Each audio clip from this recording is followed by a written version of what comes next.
Dan Nabi kata, fa idza duyyi'atil amanatu fantazir as-sa'ah. Ketika amanat keadilan sudah mulai dihilangkan, ditinggalkan, hilang, maka kata Nabi, fantazir as-sa'ah. Kemudian dikatakan para ulama, hadis tersebut kemudian dilanjutkan, kaifa idha'atuhu, bagaimana hilangnya, bagaimana amanah tadi bisa hilang, bagaimana amanah tadi bisa hilang. Sumpah Al-Quran di atas, kita disumpah, para pemimpin saat ini disumpah pakai Al-Quran di atas kepala, itu antara mulut dengan Al-Quran tak sama itu. Senyumnya beliau menunjukkan penghormatan terhadap tamu. Kemudian beliau mengatakan kepada yang datang tadi, setiap yang datang, siapapun yang datang disambut dengan baik. Kemudian beliau katakan begini, kami umat Islam, ini kata beliau, saya cuma menukil saja, kami umat Islam diperintahkan oleh Tuhan kami, diperintahkan oleh yang memiliki agama kami untuk melakukan keadilan dalam setiap perbuatan. Itu perkataan beliau. Beliau tak mengutip ayat Al-Quran. Satu ketika Ali bin Abi Thalib ditanya tentang keadilan, Ali mengatakan begini, adil itu berat, adil itu berat, tapi setiap muslim wajib mengusahakan peradilan. Setiap muslim wajib melakukan atau berbuat keadilan. Itu perkataan daripada ulama, termasuk Ali bin Abi Thalib mengatakan hal demikian. Bapak Ibu sekalian yang berbahagia, sedikit kita melirik kepada kejadian-kejadian pasca Khulafa'ir Rasyidin. Kita ambil daulah daripada Abbasiyah. Ketika daulah Abbasiyah runtuh, daulah Umayyah atau dinasti Umayyah runtuh dinasti Umayyah itu disebabkan karena ketidakadilan. Kemudian naik dinasti selanjutnya, namanya dinasti Abbasiyah. Dinasti Abbasiyah itu naik populer dengan ketenarannya, karena ulama-ulamanya, karena yang naik ketika itu banyak ahli perang yang memang mengerti agama. Tapi pasca akhir daripada kepemimpinan superpower, jadi kerajaan superpower dalam Islam itu ada dua. Satu diantaranya Umayyah, satu lagi adalah Abbasiyah. Ini harus dipahami Bapak Ibu. Saya ajak Bapak Ibu saya ajak Bapak Ibu melihat atau melirik kepada kasus sejarah dulu. Nanti baru Bapak Ibu melihat pada kasus yang terjadi. Kata seorang peneliti Ibnu Hisham dalam tarikhnya, begitu juga Montgomery Watt dalam sejarah Golden Age of Islam, masa kejayaan Islam, dinasti Abbasiyah. Pada masa dinasti Abbasiyah tidak ada satupun di antara para ilmuwan di muka bumi ini itu yang mengatakan bahwa dinasti Abbasiyah adalah dinasti paling lemah. Tak ada. Semua ilmuwan, baik muslim atau non muslim, baik orientalis atau non orientalis, mengakui kehebatan dinasti Abbasiyah. Tak ada yang tak mengakui. Itu semua mengakui. Ketika pengakuan tersebut menjadi satu hal yang dipegang oleh dinasti Abbasiyah, itu menyebabkan dinasti Abbasiyah agak sedikit naik kesombongan.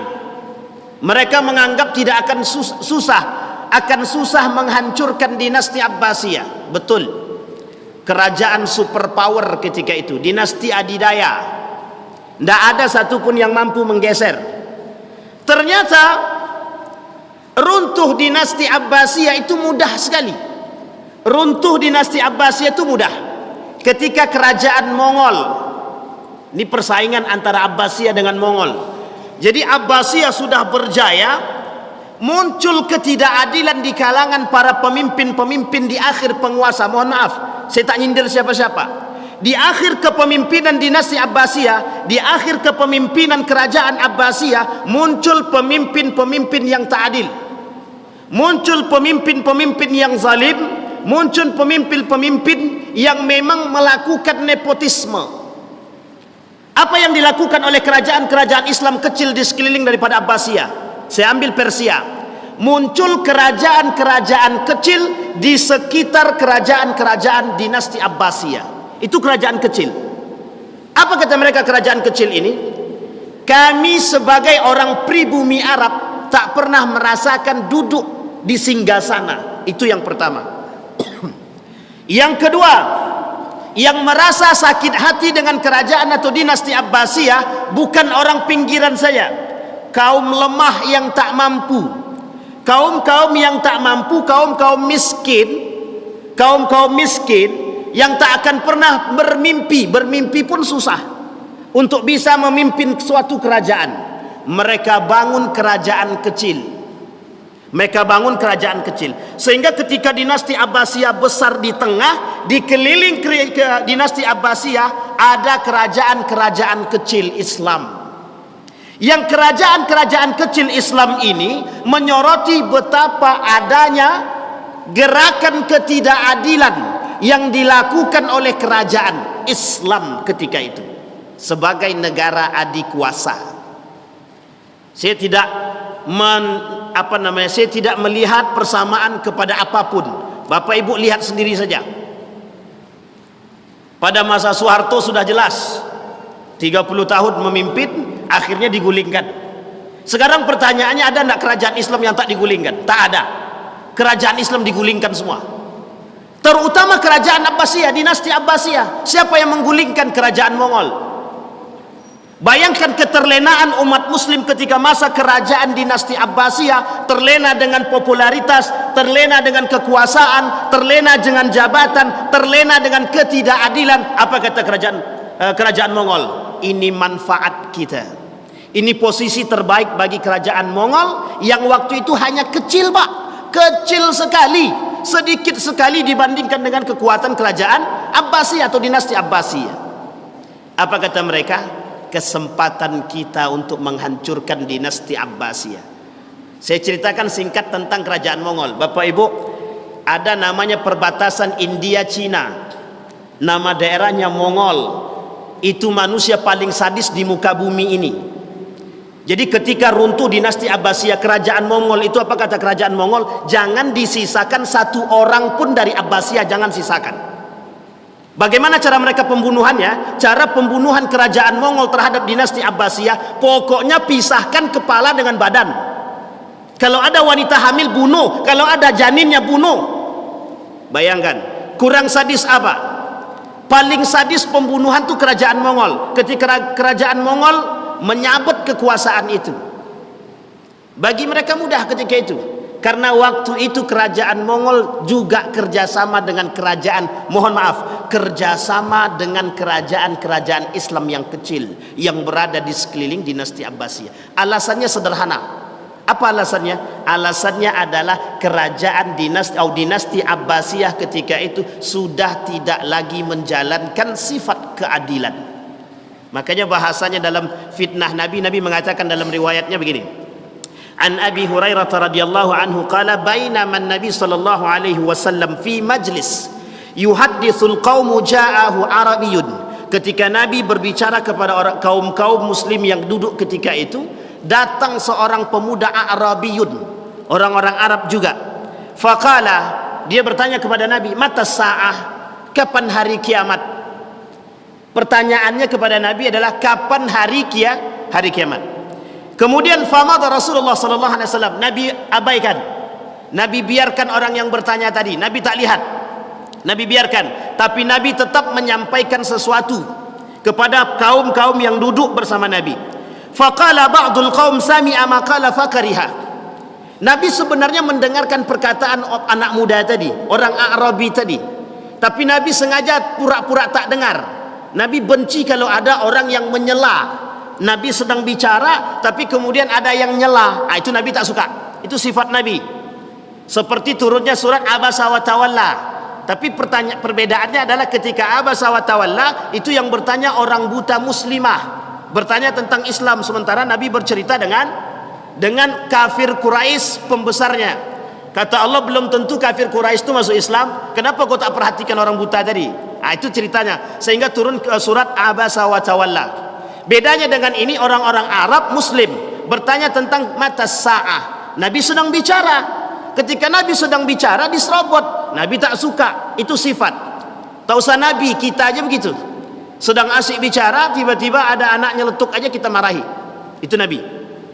Tapi Nabi tak marah seperti kita. Kemudian waqala ba'duhum bal lam yasma', bahkan kata sebagian riwayat mengatakan sebenarnya Nabi belum mendengarkan.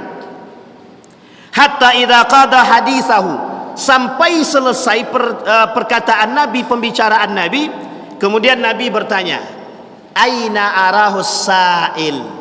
Siapa di antara kalian yang melihat yang bertanya tadi, siapa? Kata Nabi.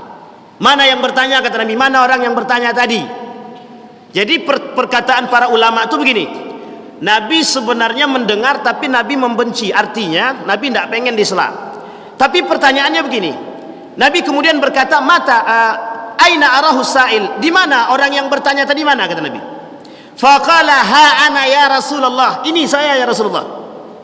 Kemudian Nabi kata, fa idza duyyatil amanatu fantazir as-sa'ah, ketika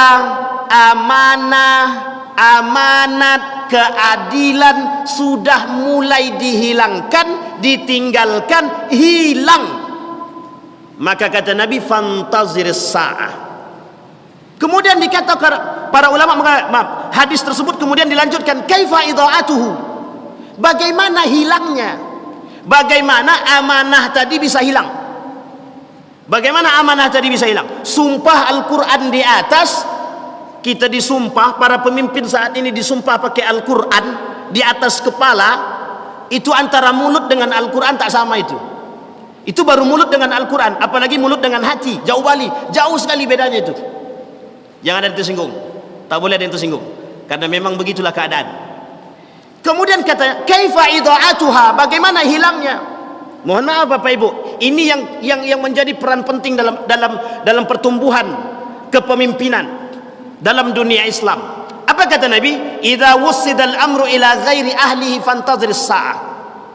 Ketika satu urusan diserahkan kepada yang bukan haknya, ketika satu urusan diserahkan kepada yang bukan ahlinya, maka tinggal tunggu aja.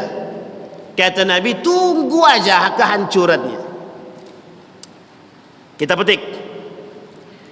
Kata Nabi, kalaulah diserahkan amanah itu kepada orang yang tak tepat, maka tinggal tunggulah kapan kehancurannya. Kita ambil contoh, Menteri Keuangan diserahkan kepada Menteri Perteknikan, itu lain tuh Pak.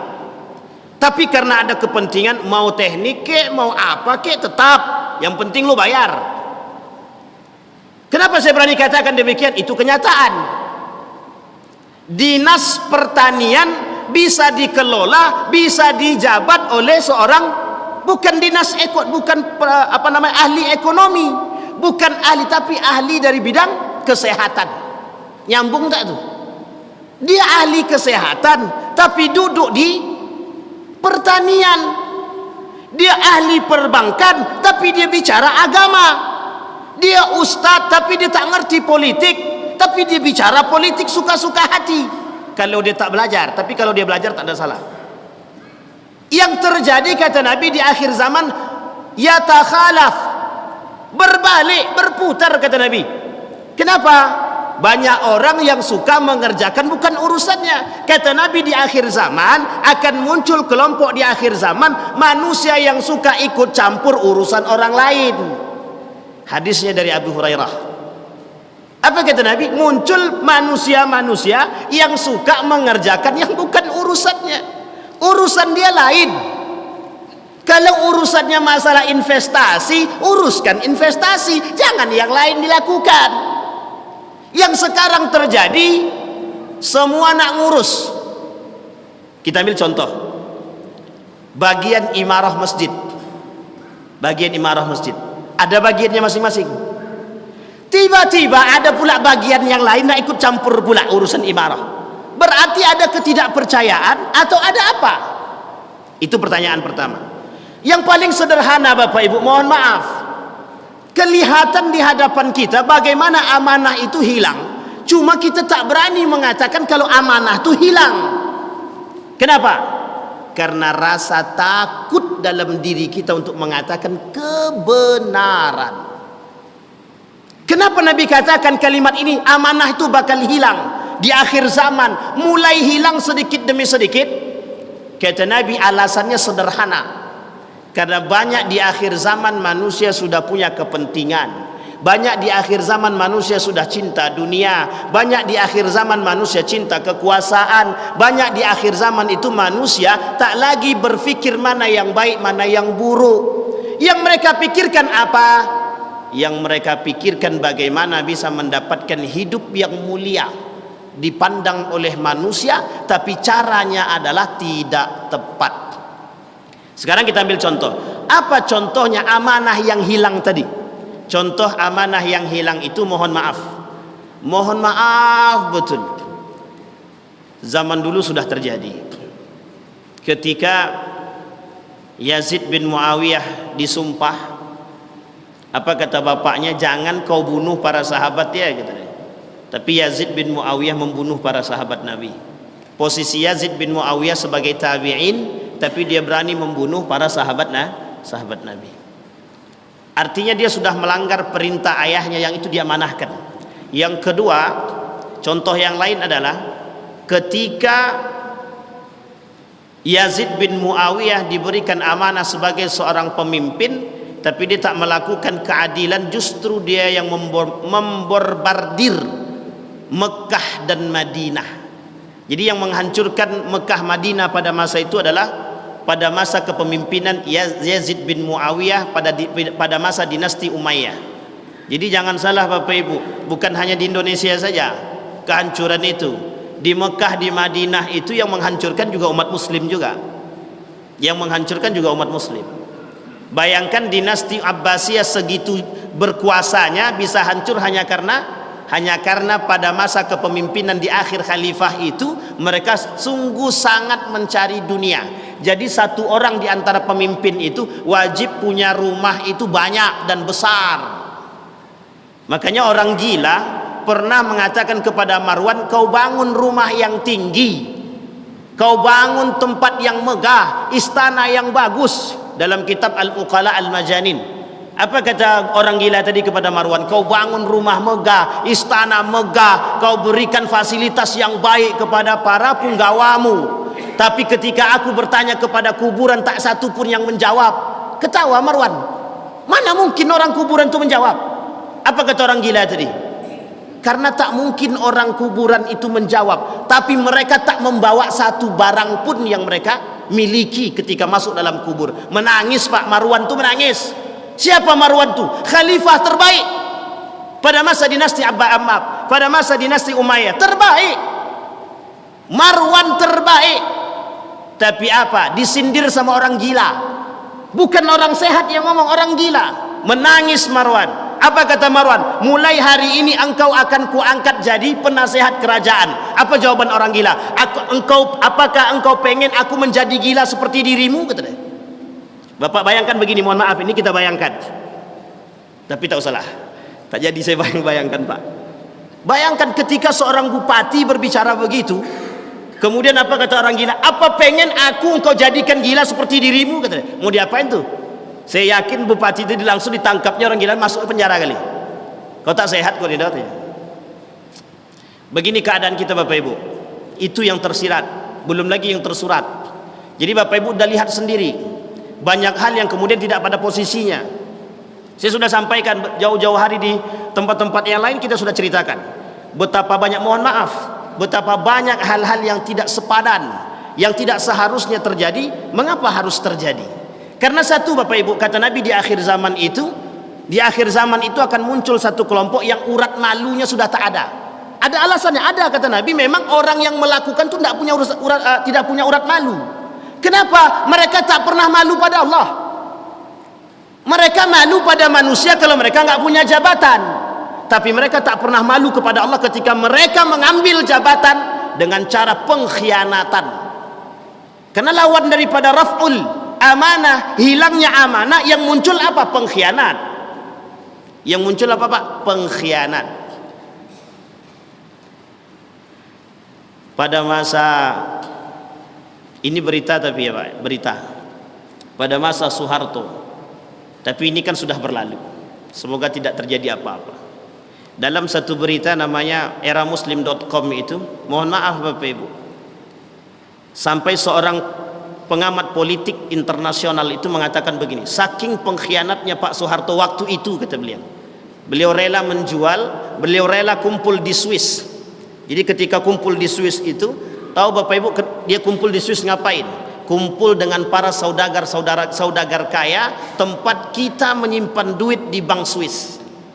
Tapi justru di sana dia dihinakan, dipanggil sebagai seorang pecundang. Tapi dalam tulisan itu eramuslim.com, kebenarannya wallahu alam. Tapi Bapak Ibu, munculnya pernyataan terorisme yang menganggap para kiai pengkhianat itu pada masa itu, pada masa Pak Soeharto. Jangan salah Pak, boleh buka sejarah. Saya punya buku, judul bukunya adalah Masalah PKI. Saya punya buku. Buku itu saya kira tidak banyak yang punya, dan itu resmi dari pemerintah, Menteri Pertahanan Negara Republik Indonesia. Dan saya kira tak banyak yang punya buku itu. Kenapa? Karena tidak boleh dikopi dan tidak boleh diperjualbelikan. Artinya dalam buku itu bercerita bagaimana, mohon maaf, bagaimana banyaknya pengkhianat negara ketika itu. Tapi mereka punya alasan. Apa alasan mereka berkhianat? Alasannya adalah mereka menganggap ada kepemimpinan yang tidak adil. Itu satu. Tapi ada alasan lain? Ada. Alasan lain itu bagian kesekian. Kenapa? Karena mereka kerjasama dengan yang lain. Kerjasama dengan negara-negara yang ingin menghancurkan negara Republik Indonesia ketika itu. Tapi itu bahasan lain daripada PKI. Artinya Bapak Ibu, memang kita disorotkan, memang kita ditampakkan dengan keadaan-keadaan pengkhianatan. Bahkan dalam satu riwayat hadis yang lain kata Nabi, ini mohon maaf betul, jangan ada tersinggung. Ini Nabi yang kata Nabi, ada orang yang tidak diajak berbicara, ada orang yang tidak dilihat oleh Allah, tidak Allah sucikan, bahkan mendapatkan azab yang sangat pedih. Siapa mereka? Baya'a rajulun imaman lid dunya. Ada orang-orang yang membaiat seorang pemimpin, tapi pembaiatannya hanya karena untuk dunia. Aku berbaiat kepada si A karena aku pengen jabatan. Kalau aku tak dinaikkannya kursi itu, tidak mau aku membaiat dia. Ada yang kayak gitu Pak. Saya tak mau. Tapi begitu keadaan kita. Tapi Nabi yang mengatakan, kata Nabi, hadisnya sahih. Apa kata Nabi? Baya'a rajulun imaman. Seorang laki-laki berbaiat kepada seorang pemimpin, tapi tujuannya untuk mendapatkan dunia. Kata Nabi, orang seperti ini pelaku dosa besar, kelak menjadi seorang munafik, bahkan lawannya adalah pengkhianat. Pengkhianat. Kenapa? Nanti suatu saat dia pasti berkhianat kepada orang itu. Misal, ketika dia berbaiat kepada pemimpin si A dengan harapan mendapatkan kursi jabatan, mohon maaf, ketika dia naik tidak dikasih, kira-kira berbalik arah enggak dia itu? Akan dia katakan apa yang tidak sesuai menurut dia. Oh, si A itu aku dulu membaiatnya, aku dulu membantunya. Semua kalimat kejelekan dia akan keluar begitu saja. Dan itu keadaan kita saat ini Pak. Ini kita samakan sekarang. Keadaan kita saat ini begitu. Kita terlalu pede ketika kita datang kepada seseorang, berbaiat kepada orang lain untuk menjadi pemimpin. Tapi dengan catatan kita mengharapkan sesuatu, dosa besar. Dosa besar. Apa kata Syekh Yusuf Al-Qardawi? Kata Syekh Yusuf Al-Qardawi, kalau ada seseorang yang yang memilih pemimpin, tapi dia memilih pemimpin karena sesuatu, maka hukumnya dosa. Dosanya dosa besar. Itu kata Syekh Yusuf Al-Qardawi. Jadi mohon maaf Bapak Ibu, sebentar lagi kita mau pemilihan. Kalau kita tak cerdas dalam memilih, tak selesai Pak. Kaitan pemilihan itu bukan kaitannya antara kita dengan manusia, tapi antara kita dengan Allah Pak. Itu ikrar. Begitu sakralnya. Kata Imam Al-Ghazali dalam kitab Ihya Ulumuddin itu tentang permasalahan ulama apa kata Imam Al-Ghazali, yang harus dipilih itu ulama yang harus dilihat itu ulama yang dekat dengan akhirat. Bagaimana mencari ulama yang dekat dengan akhirat? Bisa Bapak lihat ulama yang dekat dengan akhirat sekarang, kalau dulu mungkin bisa, kalau sekarang 1-2 mungkin bisa, tapi lebih banyak ke akhirat atau kemana? Itu tak tahu saya. Paham Bapak Ibu ya? Baik, begitu Pak, kita dilihatkan oleh Allah. Sederhana kata Allah. Itu yang pertama. Yang kedua Bapak Ibu, bagaimana amanah itu diangkat atau dihilangkan oleh Allah Subhanahu wa taala. Kata Allah, amanah diangkat karena nanti di akhir zaman itu isinya manusia-manusia munafik. Manusia-manusia munafik. Munafik mereka tak sama dengan munafik seperti apa yang disampaikan oleh Nabi dalam hadisnya, tapi salah satu sifatnya sama. Kata Nabi, idza tumina khana. Ketika mereka diberikan amanah, mereka berkhianat. Apa kata Allah dalam Al-Qur'an? La takhunullah war rasul. Jangan kalian berkhianat kepada Allah dan Rasul. Seorang suami tidak mau memberikan nafkah kepada anak istrinya, itu pengkhianat. Seorang istri tidak mau melayani suaminya, pengkhianat. Itu Allah yang kata. Makanya kata Syekh Wahab Az-Zuhaili, khianat itu dalam Al-Quran itu paling tidak ada 5 macam, 5 bentuk. Khianat kepada agama, khianat kepada harta, khianat kepada Allah dan Rasulnya, dan khianat kepada mujtama' masyarakat. Nah, yang terjadi saat ini yang ingin kita angkat adalah raf'ul amanah. Di sini adalah hilangnya amanah tersebut. Di sini yang dimaksud adalah banyaknya para pemimpin-pemimpin yang zalim, yang kemudian mereka berkhianat terhadap amanah mereka. Banyak pemimpin-pemimpin yang khianat terhadap amanah itu banyak. Karena memang begitu kondisi akhir zaman. Karena memang begitu kata Nabi. Tapi Bapak Ibu sekalian yang berbahagia, Nabi tak melepaskan begitu saja. Tak Nabi lepaskan. Apa maksudnya tidak dilepaskan oleh baginda Nabi Muhammad SAW? Nabi mengatakan kepada para sahabat, di akhir zaman itu yang dekat dengan Allah dan bertakwa, itulah yang paling selamat. Itulah yang paling selamat. Bagaimana cara mereka beribadah kepada Allah? Mereka beribadah dengan ilmu. Mereka beribadah dengan ilmu. Ilmu yang seperti apa? Ilmu yang berdasarkan agama, bukan berdasarkan akal. Peristiwa Isra wal Mi'raj itu peristiwa bukan hanya solat, Pak. Yang paling besar itu bukan masalah solat. Yang paling besar peristiwa Isra wal Mi'raj itu munculnya manusia munafik yang bisa menggeser sekian banyak manusia untuk tidak beriman kepada baginda Nabi Muhammad SAW. Bayangkan turun Nabi dari Mi'rajnya, selesai Nabi melaksanakan Mi'rajnya, hampir semua kaum Quraisy tak mau beriman kepada Nabi. Yang tersisa siapa? Abu Bakar. Yang mendengarkan cerita Nabi, hampir semua rata-rata itu tak beriman kepada Nabi.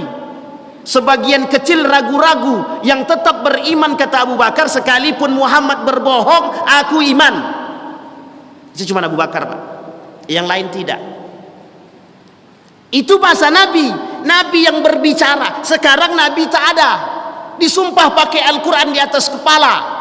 100 janji, 1 yang terlewatkan. Bayangkan, Pak. Jadi jangan berharap kepada manusia, berharap kepada Allah. Kalau kita berharap kepada manusia, hancur, habis kita.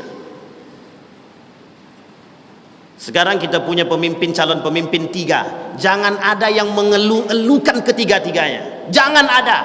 Karena mereka manusia tidak sama seperti Nabi. Karena mereka manusia tak sama seperti para sahabat. Karena mereka bertiga tak sama dengan tabi'in. Yang keterlaluan lagi adalah ketika kita mengeluh-elukan mereka layaknya seorang Tuhan, seakan-akan Tuhan menjawab semuanya. Pak, hati-hati, ini kaitannya akidah.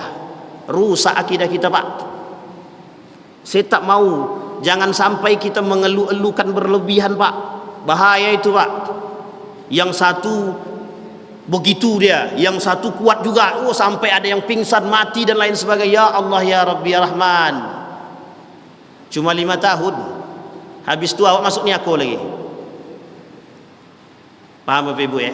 Jangan gara-gara manusia rusak akidah kita. Kita berharap kepada Allah bukan kepada manusia. Kaitan keimanan kita kepada Allah bukan keimanan kepada manusia. Maka wajar kata Nabi, mohon maaf, wajar ketika pembaiatan Ali bin Abi Thalib.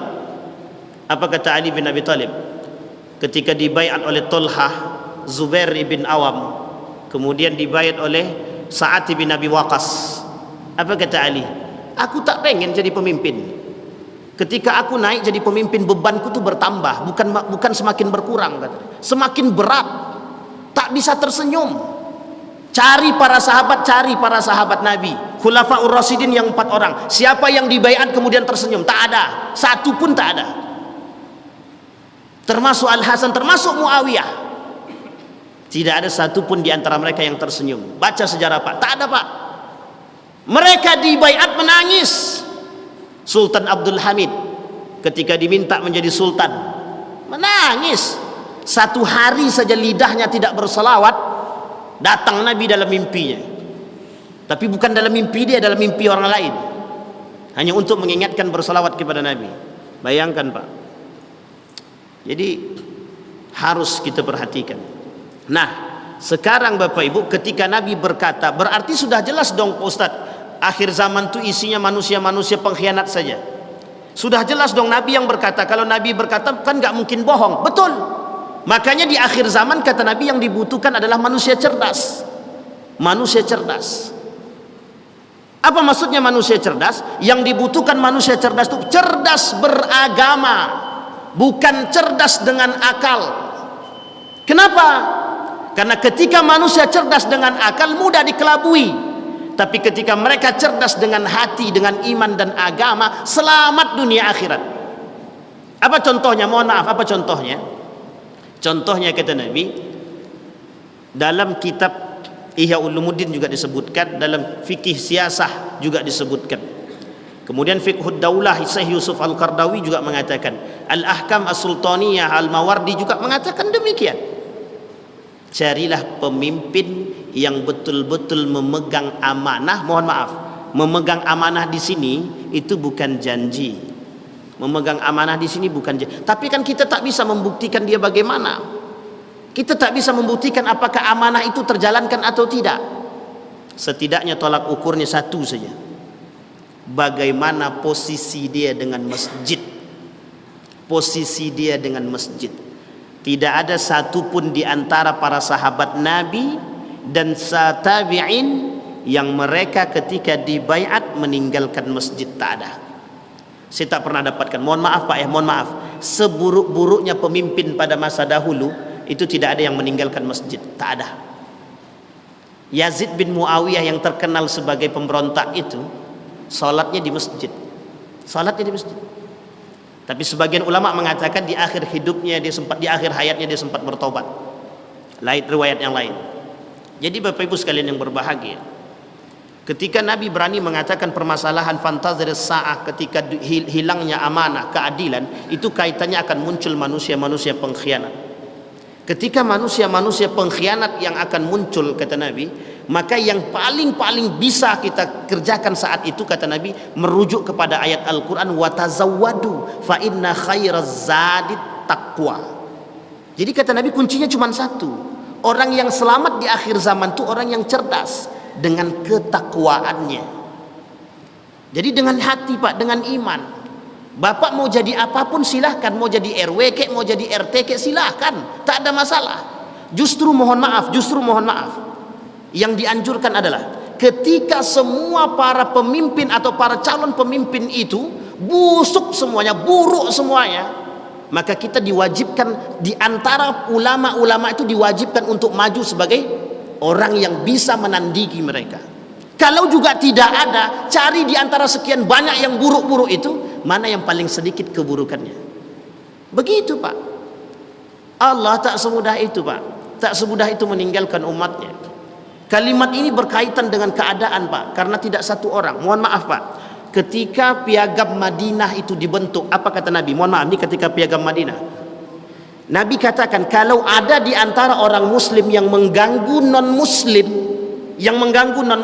dan mereka berada dalam naungan kita, orang yang itu yang akan saya perangi, kata Nabi. Berhadapan dengan saya, kata Nabi. Coba bayangkan.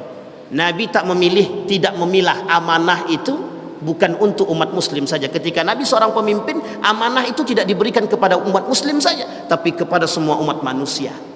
Itu yang disebut dengan equilibrium namanya, atau ekosistem terbentuk Pak. Makanya mohon maaf kata Nabi, kalau ada nabi setelahku, itu yang berhak jadi nabi bukan yang lain, bukan Abu Bakar, tapi yang berhak menjadi nabi ketika itu adalah Umar bin Khattab. Saking ditakutinya Pak. Nabi disegani orang, Umar bin Khattab ditakuti orang. Bahkan dalam buku Michael Hart itu, Umar bin Khattab masuk salah satu muslim yang paling berpengaruh di dunia. Itu masuk Umar bin Khattab. Nama Umar bin Khattab itu masuk. Dan 101 umat muslim yang paling berpengaruh di dunia, nomor 1 baginda Nabi Muhammad SAW, nomor 2 Umar bin Khattab, nomor 3 baru Abu Bakar Pak. Paling berpengaruh. Baik Bapak Ibu sekalian yang berbahagia, mudah-mudahan apa yang kita sampaikan bermanfaat bagi kita semua.